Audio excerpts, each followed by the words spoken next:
bringing together voices in child and youth healthcare. This is CAFC Presents. CAFC would like to thank the following member organizations for their generous support of our knowledge translation activities: the IWK Health Centre, the Children's Health Foundation of London, the McMaster Children's Hospital Foundation, the Children's Hospital of Eastern Ontario, and the Children's Hospital Foundation of Manitoba.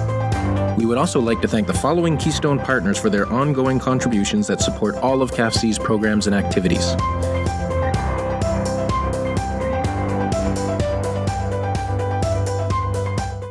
Hello everyone, and welcome to today's episode of CAFC Presents. My name is Doug Maynard, and I'm the Associate Director at CAFC, the Canadian Association of Pediatric Health Centres. Today's webinar is titled Denial, Delays and Disruptions, First Nations Children's Access to Health and Social Care in Canada. So somewhat of a, it was a controversial issue, but certainly something I think we're all aware of to some extent, or at least we'll see how aware people are of this issue. That challenges many of our First Nations children and family in this country. This topic sort of came out of a group that I have the pleasure of being a part of related to looking at the current state of Jordan's Principle. And for those of you who don't know Jordan's Principle, I encourage you to look that up. There's some important information coming out around that soon, a very important issue around the rights of for First Nations children, et cetera, and the state of that issue. So some great content there for anyone who's interested in these issues that affect First Nations children and families. So it's my pleasure to introduce our presenters and hand the virtual podium over. First up, we're going to hear from Dr. José Lavoie. José is an associate professor with the Department of Community Health Services, Faculty of Health Sciences, College of Medicine at the University of Manitoba, and is the director of Manitoba First Nations Centre for Aboriginal Health Research at the University of Manitoba. José's program of research is located at the interface between policy and Indigenous health services with a focus on contracting accountability and responsiveness. And she's particularly interested in how Western and Indigenous knowledge systems interface in the provision of health services in Indigenous communities. And following José, we'll hear from Dr. Pat Blakley, who is an associate professor and division head in Developmental Pediatrics in the Department of Pediatrics at the University of Saskatchewan. She also provides clinical services to children with physical and or intellectual disabilities living in central and northern Saskatchewan. She's also the chair of the board of the Saskatoon Region Early Childhood Intervention Program and provides Outreach Development Clinic in collaboration with Children North Early Childhood Intervention Program in Ronge, Saskatchewan. So it's my pleasure to hand the virtual podium over to you, José. Well, good morning, everybody. It's a pleasure to be here. I'm going to start my presentation with an apology. This is my first cold in this millennium, but it is in full force today. So I sound a bit nasal, and if I stop speaking, it's because I'm on mute and coughing. But we'll get through, and without further ado, I'll get started. The purpose of my presentation today is really to give you an overview of how do we get to where we are in terms of First Nation health and social care. It's a history lesson, so bear with me. We're going to go through some slides, and this will take you back to your maybe grade 8 history classes. So that you understand how do we get to sort of the mismatch or the patchwork that is in place today. Just a heads up, I'm going to be using the word patchwork. Now, some of you may be imagining those very fancy patchwork that you see on the wall sometimes. They're made with new fabric. They're beautiful. That's not what I mean. I mean the patchwork that I had when I was a kid that was made out of old cloth sewn together, and every time you kind of moved it a little bit too fast, something would rip, and we'd put a patch on it, and then next time, while the patch would be stronger than the piece of fabric next to it, and sometimes you moved it a little bit too quick, something else would rip, and you keep patching it up. That's what I mean, and that's an image that I'd like you to keep in the forefront of your mind as we talk about jurisdiction.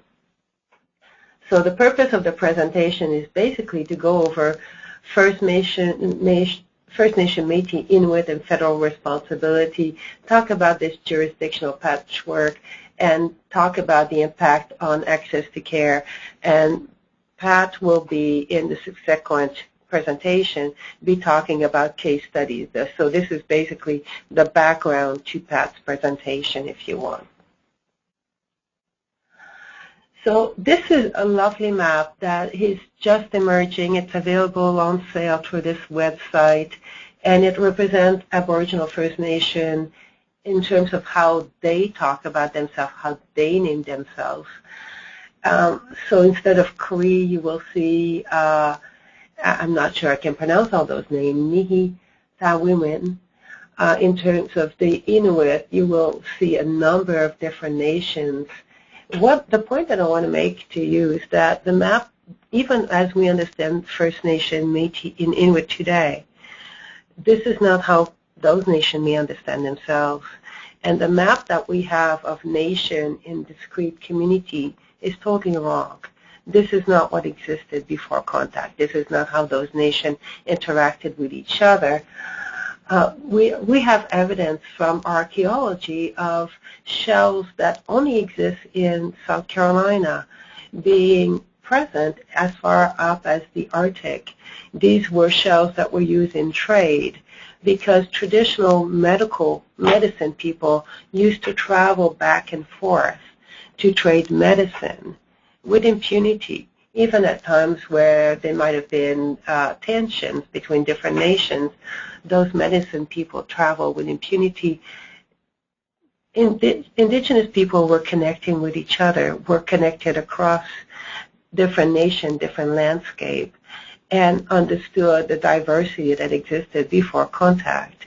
This is not often the image that we have, because now we think about communities in isolation from each other, but this is not what existed before contact.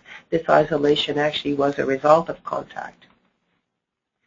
This is another map, and this is the colonial map. It's North America circa 1750, and if you're going to retain anything from this presentation, please keep this map in mind, because this is where the jurisdictional fragmentation comes from. This is the origin. So if you look at the colors, you have North America was occupied, and was occupied by many nations around 1750. You had Spain in the south. The French were all the way up to Labrador. The English were just on the coast. And at the time, in 1750, well, 1749 was the fall of Louisbourg, which is called Louisbourg. The map, for some reason, was only available in French. The fall of Louisbourg is 1749, and 1759, some of you may recall, is the fall of Quebec. So the Plain of Abraham, the fight over the Plain of Abraham, and the fall of Quebec. There's a treaty in 1763 that settles who will have ownership, essentially, of North America or of New France, and it's passed on to the British. But the British are then, as of 1763, they have ownership, if you want, or title over New France and part of Ontario, because that's basically all that was really in the maps that was known. You know, all that piece in gray was, or in beige, was not really chartered. It was uncharted territory to the European, not to Indigenous people, but to the European.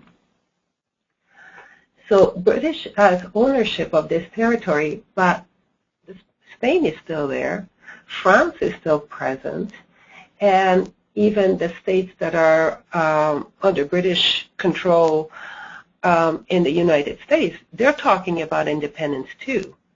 And so at the time of conquest by Britain, Britain is not all that secure that it can retain sovereignty over this territory. So it just acquired this territory, and Britain is nervous. And so what happens is that the British Crown issues a royal proclamation to clarify its relationship with the French population that is now on its territory, New France, and with the indigenous population. And what this document states, and this is a very important document because even today, in any court case involving First Nation, this document is cited and is the background for every decision. So it's important to know. This document states that the French people are a conquered people, but Indigenous people are not conquered. That the document guarantees Indigenous sovereignty over the ancestral territory. It forbids encroachment by settlers. It established the Crown as the sole legitimate authority to acquire Aboriginal land, and this document, as I said, remains the backbone of every court case. So what does that mean? That means that the British are allied with Indigenous people, and that any encroachment must be settled by treaty and must result in compensation. If you wonder today why we sign land claim agreement in this country, why we sign treaties in this country, it's not necessarily because we're very, very nice people, although we are very, very nice people, but it's mostly because the legal framework that regulate the relationship between First Nation and Inuit, not so much the Métis, I'll get back to that, is basically spelled out in this particular document, and we are bound to it legally. And so this is why we're signing treaty in this country. The first known treaty is actually a woven treaty, and it was woven by the Iroquois Nation, who at the time were trying to negotiate with the Crown their relationship. And the relationship was initially spelled out by the Crown as a father-to-son relationship. The Iroquois countered this idea with the two-row wampum belt, which is that beaded belt that you see at the top of this slide, saying that you say that we will be like father and son. We don't want to be like father and son. These two rows will symbolize two paths of two vessels traveling down the same river. One is a birch bark canoe, will be for the Indian people and their laws and their custom, and each will travel the river, and the other one will be for the Crown. Each travel side by side, and each will steer their own boat. This is an idea of sovereignty, and it is the first woven treaty. Of course, subsequent treaties were not necessarily written with the same kind of values in mind. The point that I want to make here is that Indigenous people have never asked to be in a relationship of a parent to child as it is today, but this is very much what our policies have reduced Indigenous people to be. They were asking for sovereignty, independence, and autonomy.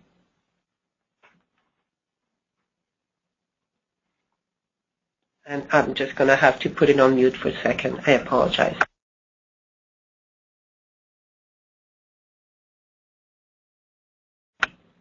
And I'm back. So in 1867, Canada becomes an independent country. At the time, we're resource-rich, but we don't really have a viable economy. So the idea of the Crown is that we need land, because we need to have farming as the backbone of our economy. So this starts a process of treaty signing. At the time of Confederation, Indian affairs are defined as federal jurisdiction, where health, education are defined as provincial jurisdiction. And this begins this sort of jurisdictional divide where if you are First Nation or Inuit, you're federal jurisdiction. If you are not, then health and education is provincial. But what if you are Inuit and you need health care? Who's responsible? And we are still dealing with that jurisdictional divide today. And even though we've been documenting it for 130 years, it has yet to be resolved. The Indian Act of 1876 is in place to contain Indians on reserve and open land for farming. So signing treaties is important then for the Crown because we need land and we are bound by the Proclamation to sign treaties in order to be able to access those lands. From an Indigenous perspective, the signing of the treaties is not a happy surrender of land to be good people and because it's advantageous. It is linked to the understanding that the settlers are coming whether First Nation want it or not, that there will be encroachment, and signing is the way to protect gains that otherwise will be gained nevertheless. And what is in the background of Indigenous communities in Canada is the Indian Wars of the U.S., knowing that if you don't sign, maybe military intervention is possible and will be devastating. One of the outcome of the Indian Act is the creation of chief and council.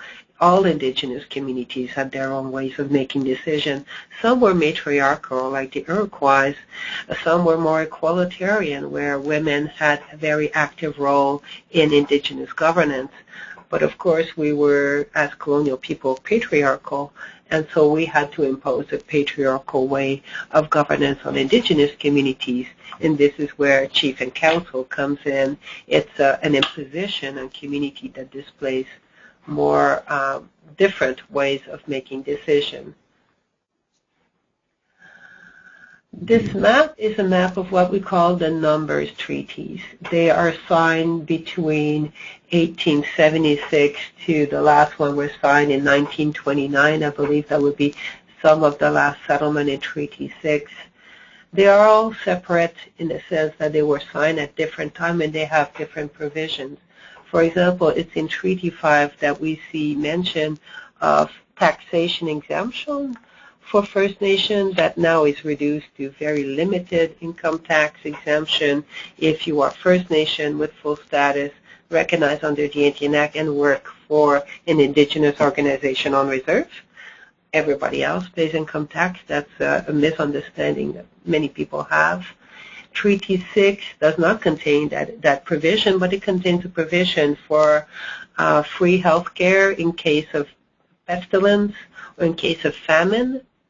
And it's a first aid kit circa 1876 at the House of any Indian Act. That's how that provision is written. But because it's so complicated, it would be too complicated to administrate every treaty with different provisions in a different way to all the different nations.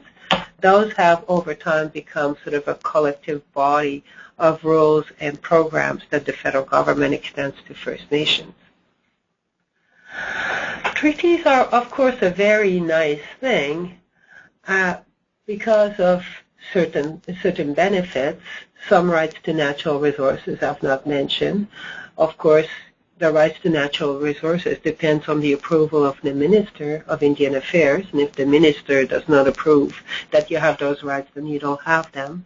So it's quite limited, in fact. When whoever signed treaty is entitled to $5 a year as compensation, which, you know, if you signed that in 1876, that $5 would give you a cow, would buy you a cow. $5 right now does not buy 2 liters of milk on most First Nation reserves because of the cost of food is prohibitive. So indexation was not negotiated, which I guess now would be, it's a huge oversight, but it was not negotiated.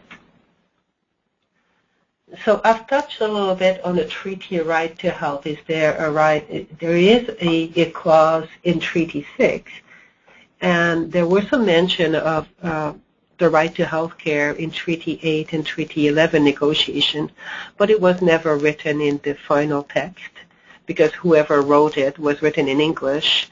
I guess there was no oversight from the First Nation to make sure that everything they negotiated got into the text. But there is a clause in Treaty 6, and this is what the clause actually says, that a medicine chest, so that's a first aid kit circa 1876, and you can imagine what's in there. Some of you may know more than I would as to exactly what that might look like. I've always looked for a picture of it, but I've never been able to find one. shall be kept at the house of the Indian agent, who were federal administrators on reserves, for the use and benefit of the Indian at the direction of the agent. So if the agents think that you don't need that kit or you don't need what's in there, you don't get it. That in the event of the Indian being comprised in this treaty being overtaken by any pestilence or a great famine, pestilence being an outbreak, right? The Queen, being satisfied and certified by her Indian agents, will grant the Indian assistance to such extent as her chief superintendent of Indian affairs shall be necessary. So there have been some court cases to try to challenge this clause. First Nation have brought the federal government to court to challenge this clause and say, well, this means free health care now. And that interpretation has been rejected. The court case is the Johnston Appeal of 1966. And it basically states that, in fact, because all provisions are subject to the approval of the Indian agent, now the Indian agent is the Minister of Health. And so it's up to, it depends on policy. So it's up to the minister to decide what First Nation are entitled to. So I've talked about Inuit. Everything I've talked about so far is about First Nation and Inuit. What about the Métis?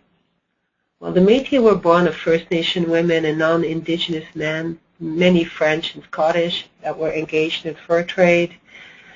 They've been recognized as an Aboriginal nation since 1982, but they were excluded from the treaty process. And Métis have remained a matter of provincial jurisdiction. So in other words, if any rules or any regulation or any provision or any service that is available to non-Indigenous people in any province, Métis are under those same provisions, right? There is no jurisdictional divide for the Métis. But now there is a court case that as of January 2013 suggests that Métis should be a matter of federal jurisdiction, and there has been no development in trying to implement that to date. So stay tuned. So I've talked a little bit about the patchwork. What does it look like when First Nation children try to access services? Is it a puzzle in which when a program or when a child is not eligible to one program but has need, that child is being shifted to another program and needs are being met, or is it more like the patchwork I described earlier? I did a study a couple of years ago, and I looked at every single province and territory's health legislation containing Aboriginal-specific provisions. And I did that for the federal government as well. This is what I found. There's absolutely no specific provision in the Yukon Territory, in the NWT, Nunavut, BC, Nova Scotia, and PI that clarifies what is the role of the province with regard to First Nations in terms of ensuring access to services. There's nothing in legislation. Where provision exists, there are in Alberta for the Métis, and it states that every regulations in the province of Alberta applies to Métis. In Saskatchewan, Ontario, and New Brunswick, there are provisions that states that the government of the province can sign agreements with First Nation that live on reserve. That's it. It doesn't state what it's responsible for. There are provisions in Manitoba saying that if there's anything in public health that First Nations shouldn't be aware of, that there will be consultations. That's it. And in provinces where there are self-government agreements, Quebec, Newfoundland, and Labrador, those jurisdictions clarify that the provinces has no responsibility other than what are specified in those agreements. So in a sense, it's a very drafty body of legislations that do not really clarify who's responsible for what. I've looked also at Aboriginal-specific policies, The NWT is the only policy that has is the only jurisdiction that has a Métis health policy, but it's only for one federal program, the Non-Insured Health Benefit Program, that pays for glasses, medical transportation, drugs, prescription drugs, and dental care for First Nation living on reserve. And in the NWT, that benefit is extended to Métis. It's the only place where it is. It does not talk about Métis in any other way. It's only for that program.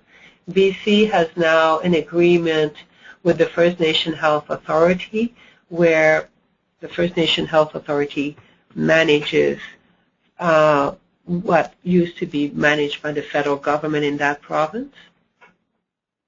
And there is some provincial responsibility that are spelled out in there, but that's still in a negotiation, that's still emerging. There is a similar policy in Nova Scotia that spells out federal provincial responsibility, which is unique in Canada. And everywhere else, well, there's in other provinces, there's talks about tobacco control legislation not being applicable to ceremonial tobacco. And that's it. There's nothing else out there. And so what we have is a drafty patchwork of legislations and policies that fail to really define what services should be, who should be providing what services to whom, to make sure that it's a puzzle and not a patchwork. At the national government level, there is no legislation that clarifies the obligation of the federal government to provide health or social care to First Nation. It's all a matter of policies. Many of those policies are unwritten, and it's drafty. It's subject to the whims of the federal government. There is one Indian health policy dated 1979, which basically said that its goal is to achieve the level of health in Indian communities generated and maintained by Indian communities themselves. It's a 2-page document, very drafty, very high level, with no implementation plan, no evaluation plan. So what we have is definitely a patchwork and definitely not a puzzle. We have confusion still about which legislation, provincial legislation, may or may not apply on reserve. We have children that are living on reserve but may not be eligible for registration on the Indian Act. So they may be children of a First Nation parent and a non-First Nation parent. And those children live on reserve. They're not eligible for registration on the Indian Act. The federal government won't pay for health services or social care for them, and the province won't pay either. They're in jurisdictional no man's land, absolutely, and that group is growing. There's new band membership rules that allow First Nations to define who are their band members. So they may say, well, those kids are our band members. But despite that, the federal government does not recognize new membership rules. I apologize, I'm going to have to mute again.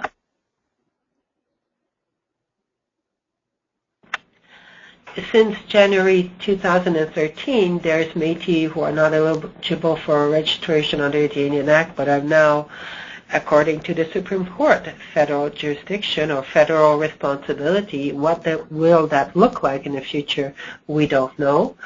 We have children or adult people moving across federal provincial jurisdiction every time they go to access services in a city and back.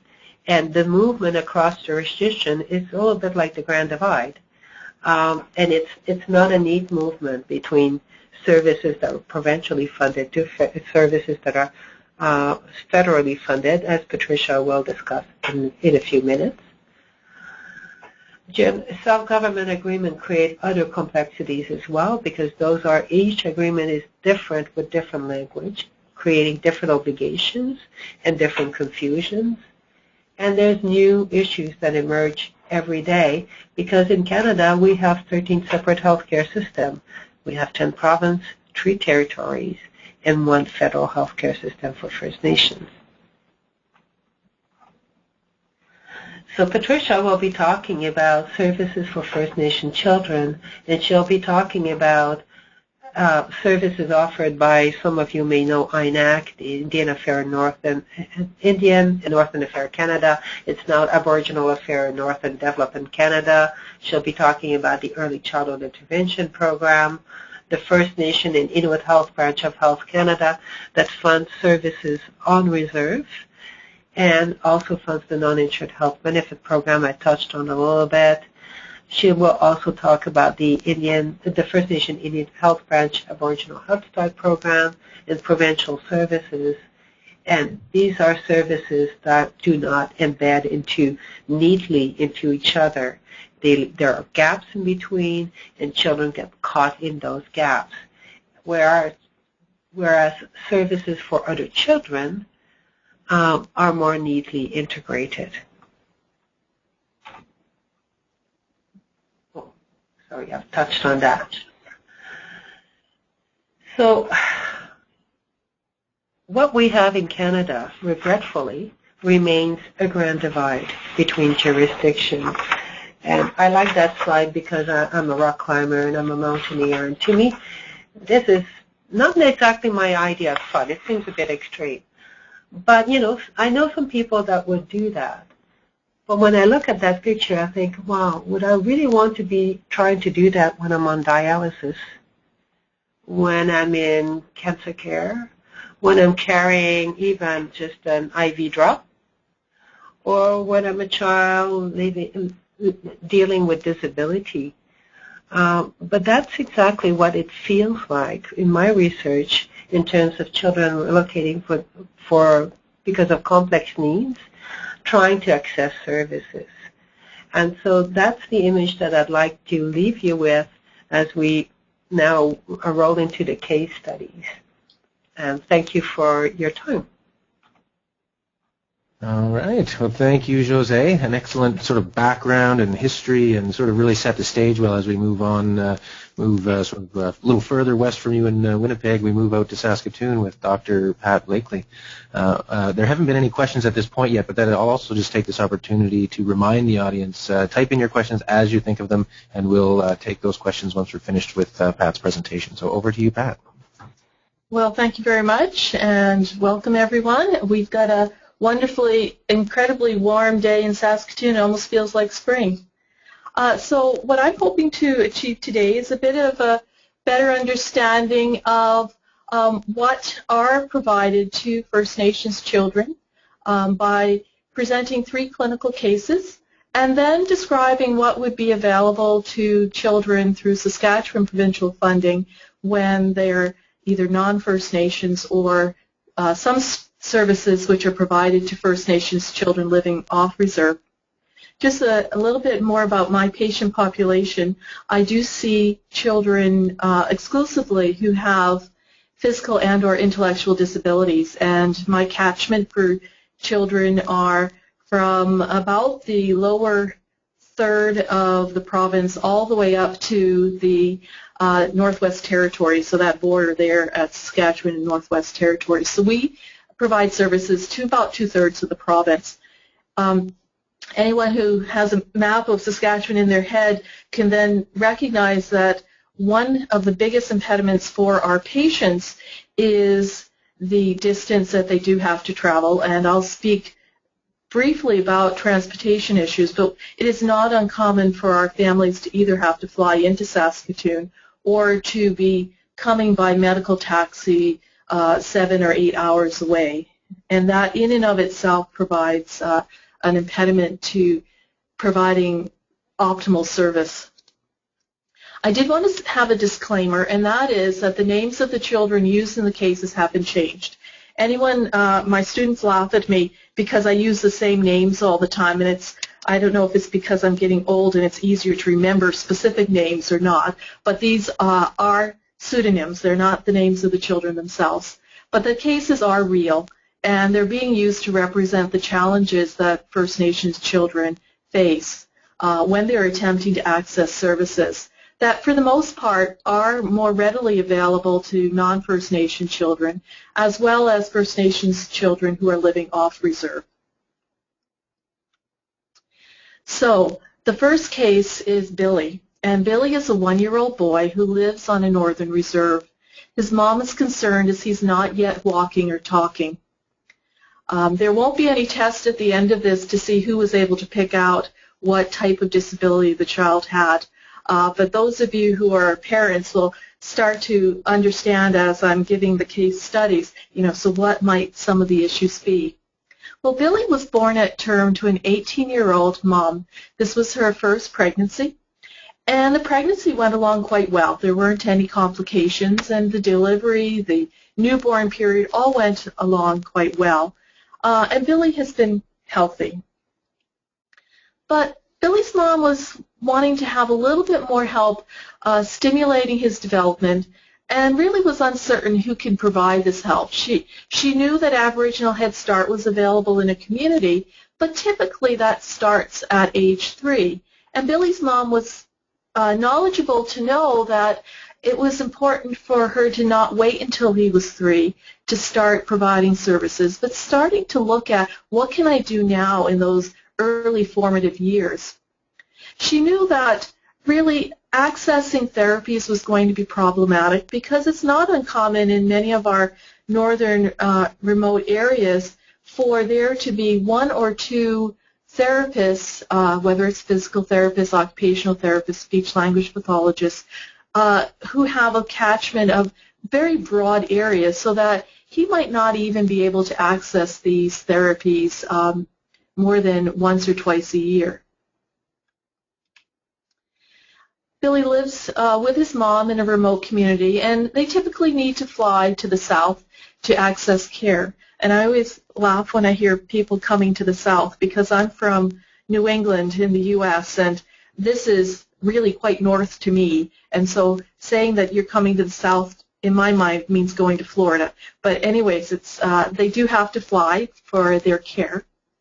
And Mom is hoping to be able to return to school so that she can complete her education and really improve Billy's potential in the future because she'll be able to support him better.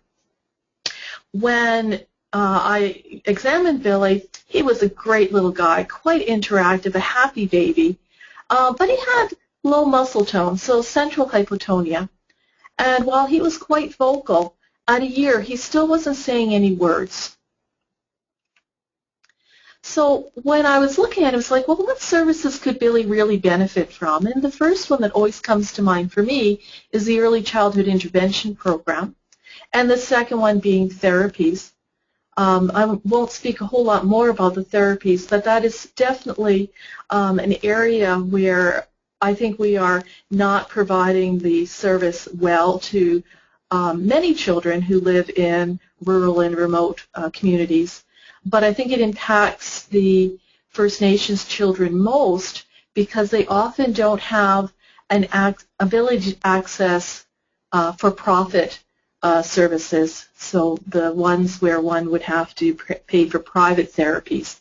These certainly, even if they're accessible in the north, which they typically are not, there may not be the funding to allow the family to be able to participate in private therapies. I'd like to speak more, though, around the early childhood intervention programs. And they provide services to children with developmental delay or those who are at risk for developmental delay. And not only are they looking at the child, they're also looking at the families. And they are often the agency which is able to support and advocate for the children and their families. We have certainly some of our ECIPs in Saskatchewan have been really helpful in ensuring that a family is able to access medical care where in our program, the Alvin Buckwell Child Development Program, they're able to then get a referral from the physician to be able to access the medical resources through ABCDP. But funding sources differ for those children who are living on reserve and those who are off reserve. On reserve ECIP services have undergone cyclical periods of instability in funding. In the early 2000s, funding came from Indian and Northern Affairs Canada, and in 2003, a decision was made to stop INAC funding to ECIPs. That was partly related to misinformation that services would be absorbed by Aboriginal Head Start. And in fact, again, because of the differences in age mandate, it really made no sense that we would say, okay, well, let's just wait till a child is 3 and then provide services. Additionally, in many communities, Aboriginal Head Start is more of a center-based program where a parent has to go to a location to be active participants in the programming. While that is not a detriment in and of itself, and that's something we certainly would encourage, that often meant having to bring your other children, which does not help when you're trying to learn how to provide extra support to your one child to have other children having to come with you. Well, that was resolved, and the funding was continued through Aboriginal Affairs in Northern Development Canada until 2014, where an announcement was made that funding to ECIPs would end as of July of 2014. This was quite concerning for all involved in the provision of services to children with developmental disabilities. And in Saskatchewan, at least, we were able to obtain bridging funding from Health Canada, and that goes until March 31st of this year. Currently, it is uncertain what funding will be available after April 1st, and once again, we're now in a bit of an uncertainty as to will we be able to provide the same level of support for children living on reserve as those children who live off reserve. So if we look at that funding, again, everything I'm speaking about will be specific to Saskatchewan. I'm sorry, I can't give a across Canada perspective. But in Saskatchewan, the provincial government provides funding to the ECIPs for First Nations children living off reserve as well as non-First Nations children. And we've switched ministries. At one point it was funding through Ministry of Health and then Ministry of Social Services, and now the Ministry of Education takes the lead on funding for ECIP. And that is because we see the Early Childhood Intervention Program as being part of that continuum of support for children with developmental disabilities from birth through to early entrance into school and then into the school systems themselves. The impact of the instability in funding has been incredible. Some of the early child intervention programs have had to let go some of their staff, and once staff can find stable employment, it's unlikely that they would return to ECIP. In a climate where employment in some of the communities may be difficult in and of itself, certainly you're going to take employment that is going to provide you that stability. And it's difficulty to seek expansion of services when there is uncertainty if you'll be able to provide those services. Certainly we would love to be able to expand in Saskatchewan into additional communities, but is it fair to a community to say in 2015, yes, we will go to Community X this year and provide that service if we don't know if we can continue to provide that in 2016? There's also the potential for an increase in wait lists for services. And currently we're able to provide a timely access to service. But what if that service now becomes a wait list of 6 months? And as a parent, you are very much worried about your child. And you're now left in the lurch to deal on your own. You're not getting the support. You may not have the ability to get that advocacy for your child. How does that impact your ability to provide for your child, but also to trust a system that is not able to meet your needs? So ultimately, the children and their families are the most disadvantaged by funding cuts. And we know that early intervention has been shown to reduce disability, and that $1 spent on intervention services today equals $7 saved in the future. And when I talk to others about advocacy, I say that I look at my pediatric brain as being a brain that thinks simplistically, and that is, does it really matter where the money is coming from if at the end of the day, at the end of this child's childhood, we're able to say we have improved that child's future and we actually have saved money for the government, whatever government that happens to be. So case number 2 is Susie, and she was initially seen in her home community at 9 months of age for evaluation of developmental delay. I've been privileged to be able to participate in outreach clinics to our northern communities. And when we go on outreach clinics, it's not just a physician going, but we bring along a physical therapist, an occupational therapist, a speech-language pathologist. At times there'll be a psychologist, and we'll also bring along a social worker. So what we're trying to do is to provide a holistic type of an assessment and have our local early childhood intervention program be an intimate partner in that programming. And so we saw Susie up in her community. And just a little bit of background around Susie. She was born at 37 weeks of gestation to a 36-year-old mom who had 4 other children. The pregnancy was a bit more complicated than what I talked about with Billy.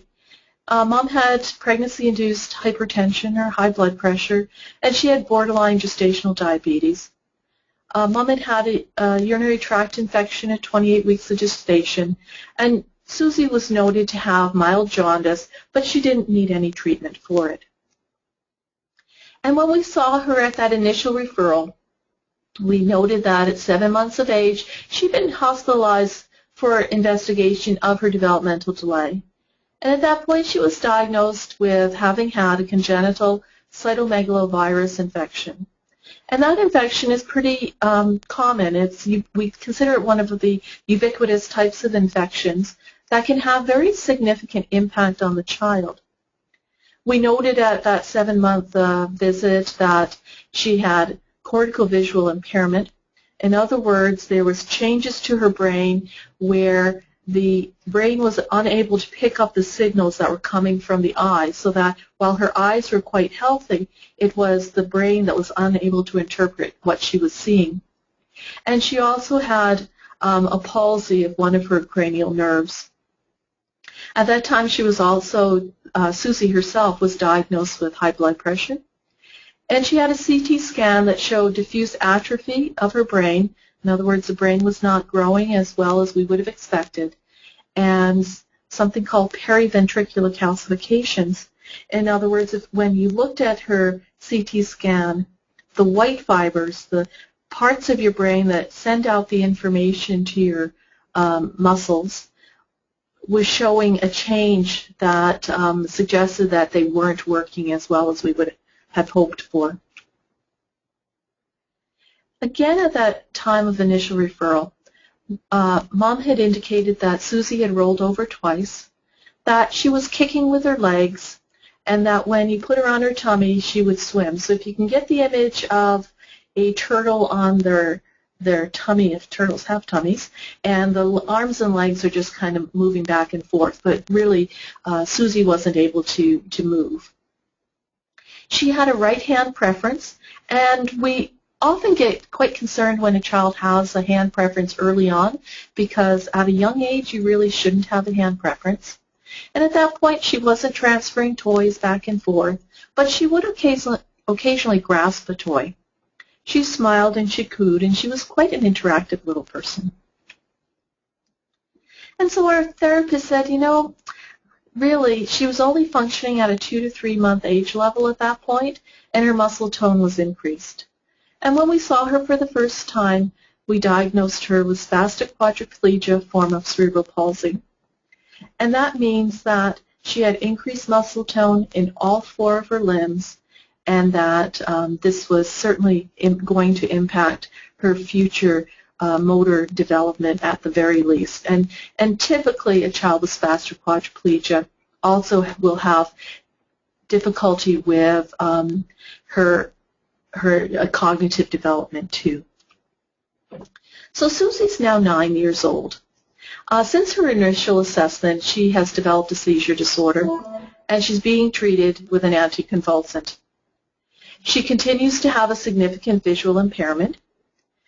She's developed a right head tilt, and because she spends most of her time in her wheelchair, her hips are starting to move out of joint, and she's developed knee contractures. And when you develop contractures, that means you're not able to fully extend your legs. In terms of her development, she's dependent on a wheelchair for all of her mobility. She's been trialed with a power wheelchair, and she has enough motor ability that she can use a joystick in order to move her wheelchair. But really, for most kids, and her needing to trial and get additional training with a power wheelchair is quite typical. But there was a thought that she probably would be quite successful. She just needed that extra training to improve her proficiency in independent mobility. She's unable to sit unsupported, and in order to maintain good head and trunk posture, she requires a specific type of wheelchair called a tilt and space wheelchair. But she's unable to push herself using a manual wheelchair, which is why we are suggesting the use of power wheelchair. However, this past year she's been unable to attend school during the winter in her home community as there's no wheelchair accessible bus, and it's really too cold for her to be pushed in her wheelchair to school. Plus her community does not have sidewalks, which makes it even more difficult to get her from home to school.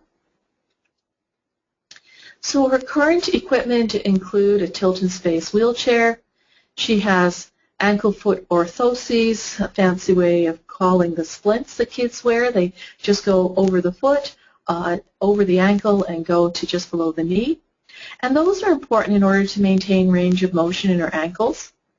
She has a prone standing frame, and this is important because it allows her to stand up and weight bear, and that's important to maintain the integrity of her hip joints.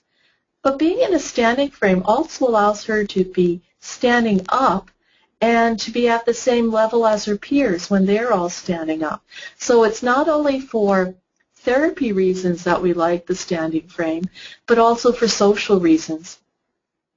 Susie also has a specialized table and chair. Well, when we start looking at funding, the tilt and space wheelchair and the ankle foot orthoses were funded by non-insured health benefits from Health Canada. However, when our physical therapist requested funding for the power wheelchair, it was denied by non-insured health benefits. And so we've now taken away Susie's ability to be independent. Other sources of funding have not been successful, and the school has been quite helpful in that they have purchased the standing frame, the table and chairs, for use, however, only at school. So while Susie may not need a table and chair at home, she sure could use a standing frame at home.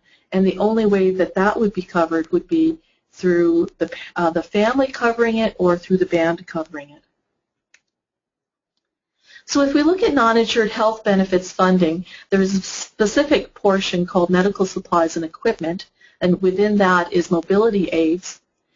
And we look at wheelchairs, wheelchair cushions, and parts. All of the requests require prior approval, and recommended that replacement guidelines, it's 5 years for a wheelchair and 2 to 3 years for cushions and supports.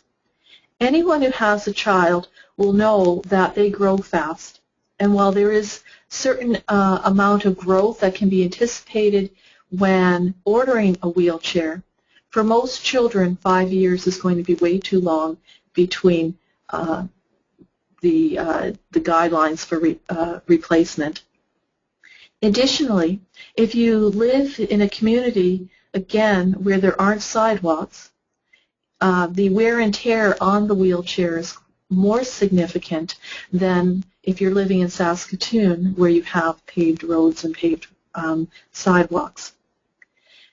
Typically, they will only fund manual wheelchairs, and a child must show the ability to use a power wheelchair before it can be requisitioned.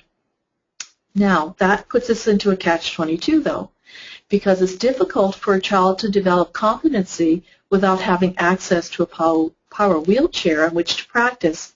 And so if you live 7 hours north of Saskatoon, and the only way you can get that proficiency is to be in Saskatoon with a power wheelchair, how do you ever obtain that proficiency? We've had families who have moved into Saskatoon for, a month in order to achieve that proficiency, but that's not realistic for most children or most families. If you are non-First Nations, there are other options. In Saskatchewan, there's the Saskatchewan AIDS to Independent Living Program, or the SAIL program. To be eligible for that program, you must be a resident of Saskatchewan.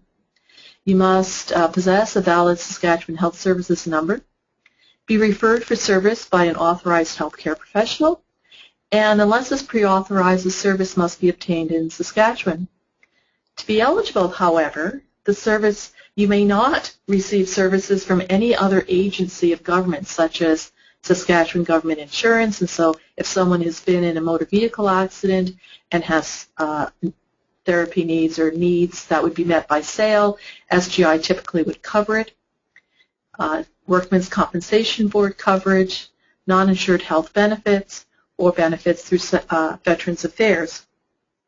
One interesting piece is that if the First Nations child is now a ward of the province, they will be covered even though they're First Nations. So SAIL has two programs that are important for children with disabilities.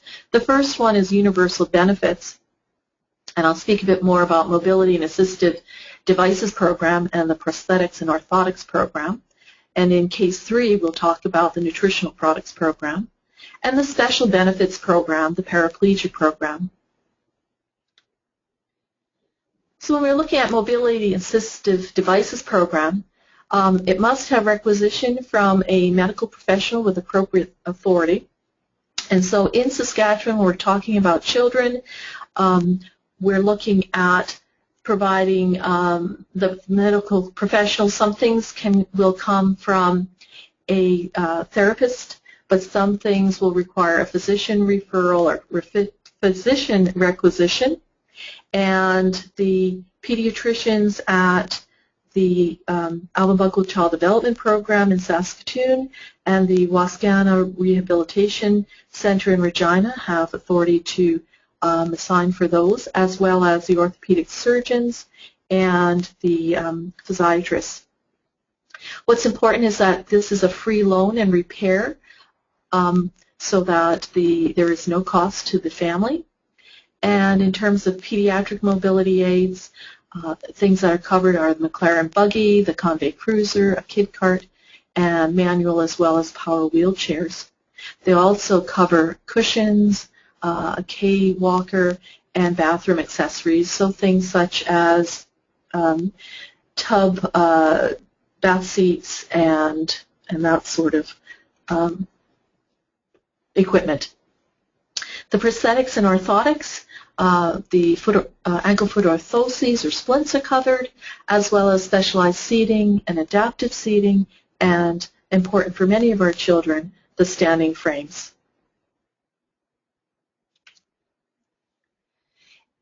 The Paraplegia Program is additional specialized funding which provides additional support for children with specific diagnoses in addition to what the universal benefits provide.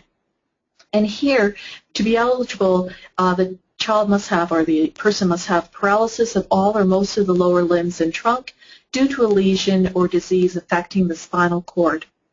And as I mentioned, these are you need to now have a referral either from a physiatrist or a pediatrician associated with the Kinsman Children's Center, Alban Child Development Program, or Wascana. And the children's criteria are for individuals up to age 17 and cerebral palsy, either spastic quadriplegia or spastic diplegia, spinal cord disorders such as spina bifida, traumatic spinal cord injury, or Guillain-Barré syndrome, neuromuscular disorders such as muscular dystrophy, degenerative disorders such as Rett syndrome, and acquired brain injury resulting in spastic quadriplegia or spastic diplegia.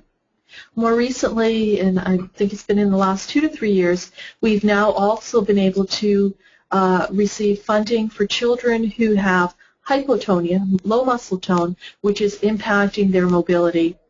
And they get provisional funding typically for a year at a time until they reach an age, and that's typically around age 3 or so, when we can now more definitively say that this child is likely going to have long-term mobility impairment, and at that point they will then get more permanent funding. Benefits through Paraplegia Program, again, there is no charge. They are able to receive formulary and non-formulary prescription drugs, including prescription or physician-prescribed over-the-counter drugs. They are able to receive incontinence supplies after 2 years of age. Non-health insured benefits will provide incontinence supplies after age 3. There's wound management supplies, specialized rehabilitation equipment, and home and vehicle modification grants. And this is especially important for families where their child is in a wheelchair, so that they can obtain a track system in their home to provide better support and transportation of the child within the home, say from bed to wheelchair, wheelchair into the tub, and also wheelchair accessible vehicles. And the last case is Sally. Sally's a 3.5-year-old girl who was referred at 22 months of age for evaluation and management of blindness, developmental delay, and feeding difficulties. She was initially seen in the Developmental Clinic at 2 years, 1 month, and really an unremarkable pregnancy except for a hospitalization that Mom had where she required morphine treatment, and no one knew she was pregnant at the time. Sally was born at term. She had a bit of jaundice and needed phototherapy for 2 days, but really from the get-go had problems with breastfeeding. She was noted to have optic nerve hypoplasia, which contributed to the blindness and developmental delay. She was seen at our feeding clinic just prior to the initial multidisciplinary clinic, and at that time she was only taking fluids, mostly milk and juice, and Mom would give her Pediasure when it was available. And the recommendation was to move her to taking 3.5 cans of Pediasure per day, because while the milk and juice was providing her with sufficient calories for growth, really it wasn't providing the best nutrition for her. At that time, Mom was receiving some assistance through the Ministry of Social Services, so we requested that she receive funding for the Pediasure.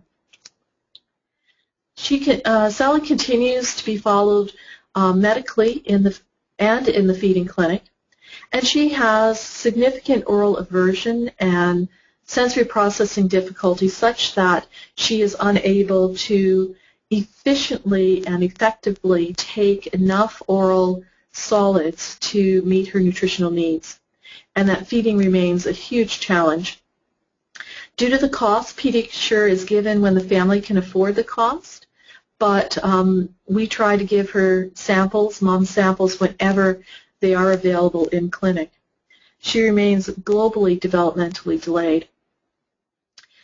Prescription was given for Pediasure July 15th of 2013, another prescription October 4th of 2013, and at that point we received the NIHB exception request form for nutritional products. It was completed, sent back, and was denied. We attempted to initiate an appeal, Typically, the parent themselves has to initiate the appeal. Another prescription was given in May of 2014. We wrote an advocacy letter to NIHB May 26th of 2014. We completed yet another request form July 3rd of 2014. It was denied. Our dietitian, I don't want to say she was like a bulldog, but she was incredibly persistent, contacted the NIHB office, was given some advice by one of the managers there, and if we really should commend the manager, who was very helpful. We wrote another advocacy letter in July of 2014, sorry. We were requested to provide additional information. We sent additional information back in August, and lo and behold, we had success. The request was approved, and Sally has had funding now for 6 months. Unfortunately, the funding will now run out in March of this year, and we will probably have to go through the whole same process again. We're not looking forward to that. When I looked at non-insured health benefits and searched the Health Canada website, while it says that there is funding for nutritional supplements, I really could not find any information as to what you need to say in order to get those nutritional supplements. And the appeals process is cumbersome. Family, as I indicated, needs to be the ones to initiate the appeal. And as I think you can see through the timeline, where it took us over a year to get the funding as is, it seems unrealistic to expect that a family can do this on their own. SAIL does have a therapeutic nutritional products program, and the major criteria is that you must receive at least 90% of nutrition through an eligible nutritional product, and you have to have that for at least 4 months. And it's typically for those individuals who are experiencing malabsorption, maldigestion, failure to thrive, and or swallowing difficulties. They cannot be receiving assistance through other programs, and they are not residing in a special care home. Factors that are used in determining funding is total family income, the total cost of the product, the total cost of the whole family's prescriptions, and the costs that a parent is expected to pay for a child's nutrition. And so what they assume is that in a young child, family should be paying about $100 per month for food, so that is deducted and the costs change. So the parents are required to pay a portion of the costs, and there are some families whose income is too high, and so they actually will not get significant support through the nutritional products program, but many families do get pretty significant support. And typically we receive a decision as to whether the application will be approved within a few weeks of submission as opposed to a year. And it covers a wide range of products. So some of the conclusions, access to services and health benefits often differ for First Nations children versus non-First Nations children, as well as First Nations children living on versus off reserve. And these differences have the potential for impacting the child's health, developmental potential, and certainly the quality of life. And I think I hand this back now over to Doug. All right, thanks, Pat. Some great case studies to really sort of bring Jose's sort of research down into the real world for us to see how this is really playing out. Before we go into the questions, we wanted to give you a chance to start typing in those questions. As I mentioned, type them into the question box, and we'll present those to the presenters. But first, we wanted to ask you, the audience, a question. And we wanted to launch this poll, and just to see how surprised you were by the information that was presented today, both the historical context that Jose presented, as well as the extent to how challenging this plays out for the families. So if you just click on the screen there and just let us know if this is something that has left you very surprised by the extent of the challenges, that you're aware of these issues, but maybe surprised by how big these issues are, or that this does not surprise you at all. Just let us know your thoughts on this. All right, we'll just close that off, and we'll just take a look. It looks like 50-50. Not very many people were very surprised. So people are familiar that realize that this is an issue. But 46% said that they were aware of the issues, but they were surprised by the extent of the issues, and 51% were not at all surprised. I'm not sure if that's good or bad. Jose or Pat, any comment to that? No. I mean, it's great to know that people are aware. Mm-hmm. Yeah, and I agree. It's great to know that people are aware. It's somehow also concerning that so many of us are aware, and still here we are, and that there's no progress. I guess from my perspective, I find, and I can at least speak for a physician, that when we express concern, when we try to advocate for our families, it doesn't get the same bang for the buck as when we have a family advocate. And I feel that so many of my families, especially the families in the north, don't have the time, because they're dealing with children with significant disabilities, to be able to advocate for them, or they don't feel they have the voice. And so I wish there was a change in the ability for our families to be heard. So we did have a question sort of come in from Sue, who's asked, what advocacy has been done from your end to the federal government to try to address this issue? Pat, maybe we could start with you. Like, can you give us an example of some of the things, the strategies that you've tried to use to advocate for some of these families? Well, in terms of early child intervention program, I've written to the Prime Minister twice, in 2003 and in 2013. You do get this lovely form letter back. That's about as far as that went. In terms of the nutritional products or the case 3, our dietitian and myself wrote lots of letters, and I believe our persistence, as well as the helpful person in the Regina Office of Non-Insured Health Benefits, that's the reason why it was funded. I'm hoping we don't have to go through the same hoops in March. We do a lot of local advocacy for our families in terms of accessing things like assistance with transportation, and we often find that the bands, when they are made aware of some of the concerns that we have, will assist the families. So I think in terms of, I probably am doing more Saskatchewan-based advocacy than I am federal advocacy. From my end, I'm a researcher, but I did spend 13 years. I lived in the Arctic, in Rankin Inlet, and was doing health promotion all through the Kivanik region. And then I worked in northern Saskatchewan with Peter Valentine Cree Nation, Prince Albert Grand Council. So I come from that background at the community level, seeing the disparities, to then being a researcher. And I, perhaps naively, but in somehow it's naivety, but at some other level it's not. I thought that documenting those I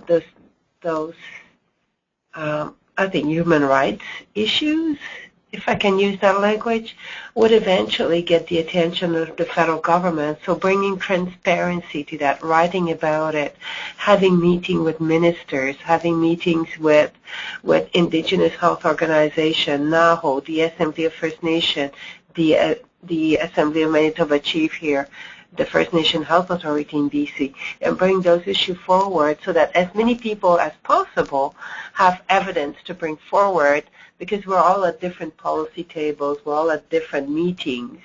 So we keep bringing forward that eventually we would see change.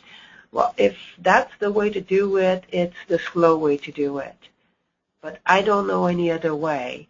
And to me, the way to bring change is to continue what Pat is doing, continue what I am doing, but add your voice to that as well, and expand the circle of people advocating to see a systemic change to those issues.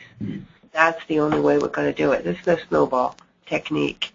And this webinar is another way to ensure that others are better informed and that take on the torch of advocating. And that's the only way I think we can change the system. Yeah, well, I think it's a great answer. Yeah. A quick question for you, Pat. Susan asked early on, I think it was your first case study, you were referring to the mother in the case study. You referred to her as, I believe it was G6P4. She was just wondering what the G and the P stand for. Okay, G is gravida, that's the number of pregnancies, and P is para, that's the number of deliveries. All right, there we go. Sorry, some of that medical jargon. Yeah, exactly. So the next question came in from Judy, and this maybe, I'm not sure how easy it will be to answer because as you mentioned at the top of your presentation, Pat, that you're familiar with Saskatchewan and you gave examples using SAIL, which is a provincial program, and how it works there, and I'm sure there's a million different combinations and permutations when we go from province to province. But Judy is asking, in Ontario, children's rehab services are delivered through their Ministry of Child and Youth Services, and therefore they are not billable to Ontario health insurance and are not eligible for NIHB. That means that First Nations children do not have access to assessment and diagnosis due to traveling from remote areas. Do you have any suggestions for them in Ontario? I don't understand why it isn't happening. I mean, that doesn't make any sense. Sorry, we see kids regardless of where they're from, and we do have to advocate at times for children to have 2 escorts as opposed to just a single escort. But I would just wonder if part of the advocacy would be questioning why it isn't happening in Saskatchewan. You know, it shouldn't be province specific. I would hope not. Mm.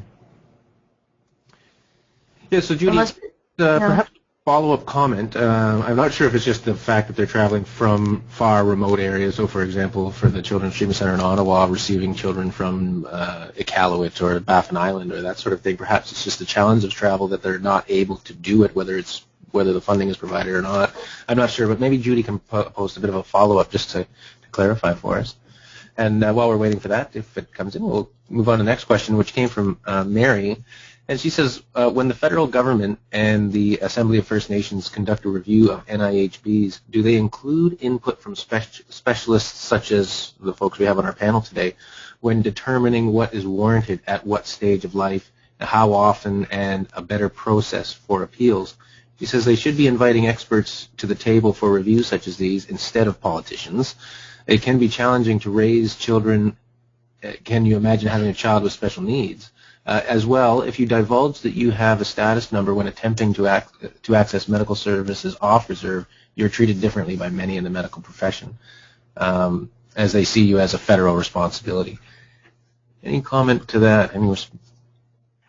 I can speak to the expert panel in terms of what is eligible and what is not, and yet it is an AFN specialist first FINIB panel that decide what is eligible for, but that's not the issue.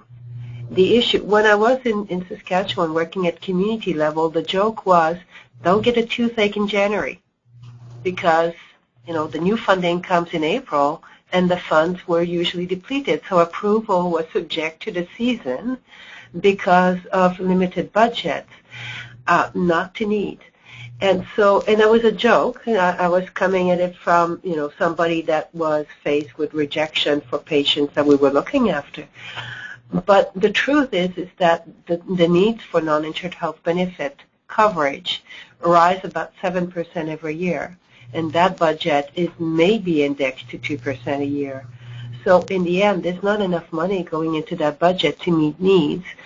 So the way to manage that budget is to refuse, and then those who insist may get approval for the bigger ticket items.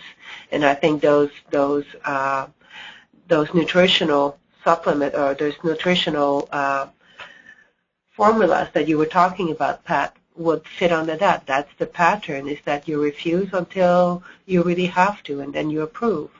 And it's a form of cost containment at the regional level to try to manage a budget that is unmanageable because demand exceeds the funding that is in that budget. That's essentially what the problem is. And I forgot the follow-up. You were talking about something else, the sort of the later part of your question. Doug, can you?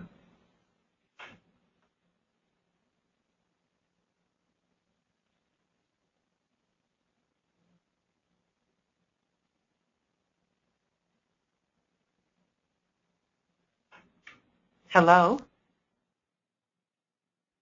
Supposed to remind you when you might be on mute, and I forgot to unmute myself. Oh, I see. So I believe the question was, was this the part where she was suggesting that when you divulge that you have a status number, that you are treated differently if you're accessing services offers? Or Yeah, I'm hearing that over and over again in research that I'm doing in Manitoba, but I've heard the same in BC. And it's the perception by service providers at the front line that if your status, go back to your reserve to get those services. There is racism, and we hear about that. We still have we're living in the sort of the aftermath of the Brian Sinclair tragedy here in Winnipeg, who was left in an ER room for 34 hours without care and died in a no-care situation in ER with a doctor's note saying that he had an infection that needed to be treated. It was a 20-minute procedure. But because he looked Aboriginal, because he was Aboriginal, he was basically ignored for 34 hours. So there is racism. There's definitely that. And there is also the misunderstanding as to who's responsible to provide services for First Nation. And some providers may be well-intended but ill-informed that as soon as you are off reserve, all services, you are entitled to every single services available to provincial residents. Most websites of most provinces will say that in the first two lines, that all residents of this province are entitled to all services. But it doesn't play out that way for First Nation because frontline providers may be misinformed. we did get a follow-up. I may be living in a bubble because I don't see that happening, at least for my patient population. We do not differentiate at all whether you're First Nations or not in terms of how readily you can access services or anything like that. So maybe it's very specific, but our biggest frustration is the whole transportation and having to get, clearance for that. But in terms of if a child has a treaty number, that's certainly not going to impact them getting an appointment with me, ever. Well, Judy did put in a follow-up. She does say that the issue for her regarding not being able to have services funded because they're not from the Ministry of Health, they're from the Ministry of Child and Youth Services, is that the NIHB denies the requests because the clinicians are not part of the hospital services. They're attached to the children's treatment centers that are funded by the Ministry of Child and Youth Services. And she says NIHB stipulates that the appointment has to be billable to the Ontario Health Insurance. She says that that's the frustrating part. Now, we did get a comment from Roselle, who's from the Ottawa Children's Treatment Center, and she says they are able to follow First Nations, and she says that she's not sure which center Judy's from. I'm not sure either. She says they are in a a seating and mobility service and often face similar issues in regards to funding for power wheelchairs through NIHB, but they have also organized for families to stay in Ottawa for a 2-week period to allow for intensive training with power wheelchairs. Again, it's all this issue of the challenges of requiring the travel, et cetera. But I think this also speaks to, Jose, your great analogy of the puzzle versus the patchwork, and that even within the province, the processes are so confusing and complicated and about what gets covered and what doesn't, that people from 2 different centers, both children's treatment centers in Ontario under the same ministry, are experiencing different things. Absolutely, and it's the complexity of the system, and it cannot be a simple, the solution is not a map. There's always going to be shift in what the province covers at any given time because of budget constraints and shift in policies and, upgrade to programs, and the same with the feds, and those 2 things do not move at the same pace, and they move differently in every province, but we need a sort of a mechanism to help patients have a one-stop shop where that information is reconciled and somebody knows where to go. And somebody knows when somebody at the other end of the phone is making a mistake, is misinforming the patient. The problem is that that map does not exist, that system does not exist. And every patient may be faced with a different person, maybe a new employee or somebody who misunderstands the policy or whatever, and they misinform the patient, and that's where the systems start to unravel. And that happens every day. We did have another question come in from Ursula, and she says NIHB denies travel for Northwestern Ontario children for PT, OT, and speech and language services. She says there are loopholes. Specialized seating and wheelchairs are covered, and if a medical specialist is involved. So maybe that clarifies that some services are denied and some are not under specific circumstances. I know for a while there, they were only allowing 1 medical trip a year, but I think that went by the wayside.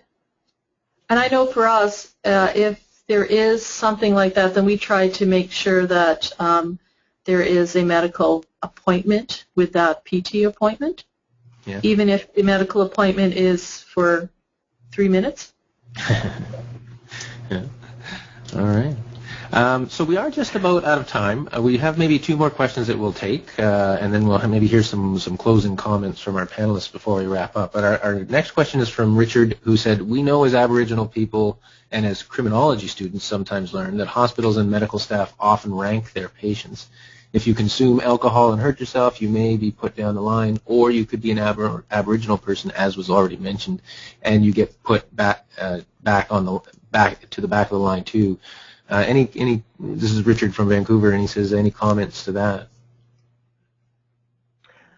Well, definitely. If some of you may be familiar with Brian Goldman, White Coat Black Art, he did a wonderful podcast and interviewed Dr. Marcia Anderson, who was a medical resident and came upon her father being in the midst of a heart attack, and the whole medical team was surrounding her father and not doing a thing. And when she questioned that, they said, well, we don't know what he's on, because he was First Nation. There had been no attempt at providing him care. And, in the middle of a heart attack, it's the first few minutes that matter in terms of the severity of the impact, the severity of the damage to the heart. That happens, and that happens all the time. We are not done with that. And it means we need, as a society, to speak up and to say that it's not acceptable, that racism is not acceptable, that typecasting is not acceptable. I don't know how else to do it than through education. But we need more people, such as yourself, raising this question and then raising it every time possible to try to change consciousness. It's fundamental. And it's not the Canada we think we are. But this is who we are, actually, as a country. All right. Well, we have one last poll question we want to ask people, and I've got a question from Leslie in Winnipeg that I purposely saved to the end because it sort of is related to our poll. So we're just going to launch this poll and just ask, based on what we've talked about today, will any of this information and the discussion that we've just had with our audience, will this information change your advocacy or how willing you are to advocate or how you advocate for First Nations children for access to services? Just let us know yes, no, or unsure. And before we turn that around, I'll just read Leslie's question, and maybe we can use that as the platform for final comments from Pat and Jose. But Leslie says, I believe we are all doing advocacy at our local level on a child-by-child basis.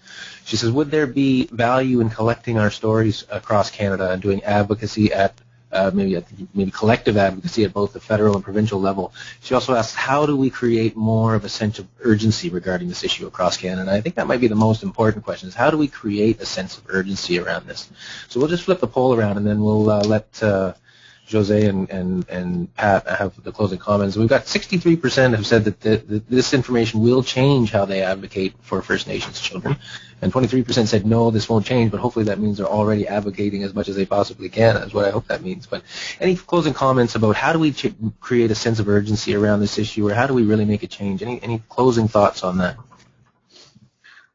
Well, I agree that somehow making this a bigger priority for the government.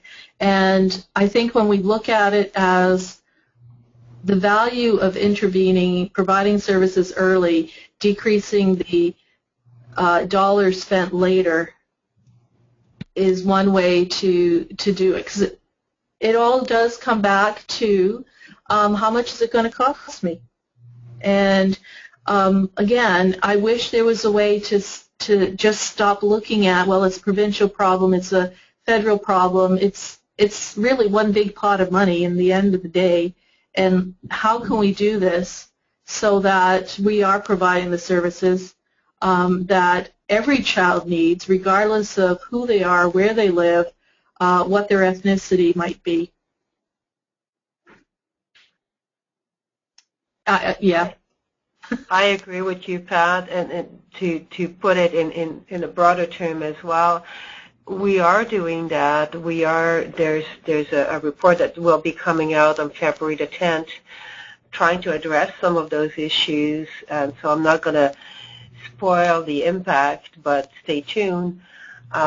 We are doing also, practitioners like Pat are doing it on a child-to-child basis and writing letters to the Prime Minister. I'm doing the research. We need to enlist more people willing to speak up. We also need to demand of our MLAs and MPs what are they going to do about those issues and vote according to their response and hold government to account. That's what we need as individuals. We need to enlist the political mechanisms that we have at our fingertips and demand accountability for looking after those issues. So that's going to be my answer at this point. All right. Keep chipping at it. Yeah, exactly. Good advice. Yes, and I think with that, we'll close this session. So thank you to Pat and Jose for a fantastic presentation that really obviously generated a lot of discussion and interest from the audience. So thank you to both of you. Well, thank you very much for the opportunity. It's been a pleasure. Thank you all for taking the time. Thanks. Yeah. And thank you to the audience for joining us. We do our webinars every Wednesday at 11 a.m. Eastern Time. We don't have one next week, but it's usually every Wednesday. And it's always great if you can watch live, as your questions and comments really enrich the discussion, as you can see. But if you can't watch live, as I mentioned at the beginning, we do record these sessions and make them available on the Knowledge Exchange Network after the fact. We do have a great lineup of webinars coming up in 2015. We're off next week, but we'll be returning February 4th with My Chart at CHIO, which is about connecting patients to their personal health record. And following that, we are very excited to announce that on February 11th, we'll have a session titled What a Shame, the Impact of Mistakes on Healthcare Professionals, where we'll bring researcher Diane O'Ban with someone that Jose just mentioned, and we're very excited to bring the host of CBC's White Coat Black Art, Dr. Brian Goldman, will be joining us on a webinar to talk about healthcare practitioners that experience shame after making a medical error and the impact that has on their mental health and well-being. So if you do need any information about our webinar series, please go to our website at cafc.org and click on the CAFC Presents link, and hopefully we'll see you on our upcoming webinar.